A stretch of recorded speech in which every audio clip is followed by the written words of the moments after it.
OK? Yeah. The decision by underground drivers to begin a so-called policy of non-cooperation means Londoners could face cancellations and longer waits for trains.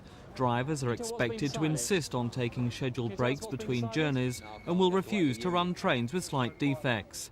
It's not clear how well supported or effective the action will be. What's the non-cooperation going to actually mean on the underground? You'll find out. No comment. That's the whole point. The next 24-hour tube strike will be on Tuesday, with one every week to follow. Drivers demanding an extra £64 a week for operating trains without guards are stepping up their action because they say the BR strikes have overshadowed their dispute.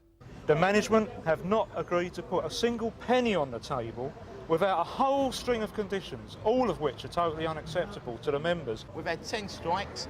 They won't come sit down and talk. We'll be striking this time next year until they sit down and talk. We don't care. All I would like to do is to ask Mr Tunnicliffe, the Managing Director of London Transport, why he goes on television and on the radio saying that he's been asking the unions for a meeting when he has never even bothered to pick up the phone and ask us, let alone write a letter. Meanwhile, LRT's annual report published today shows more people than ever are squeezing onto the underground. More trains ran, but passengers had to wait slightly longer for services. The report shows more people are using public transport in London than for 20 years. There's been a marked increase since 1983, when there were just under 830,000 commuters using services during the rush hour. Now, 6 years later, an extra 150,000 people are crowding onto buses, tubes and trains. Daily, the figures are even more staggering, with 4 million people using the buses and a record 2.5 million crowding onto the tubes. LRT say decisions on funding new services must be made urgently if London's economy and social life is to thrive.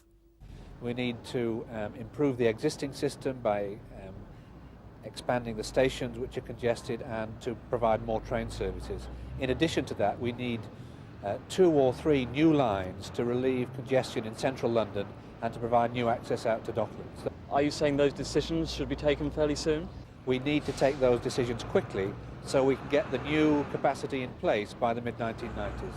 But for commuters tonight, the misery goes on, with the ASLEF overtime ban causing up to 25% of British rail trains out of London to be cancelled. This is Mike Pearce for Thames News.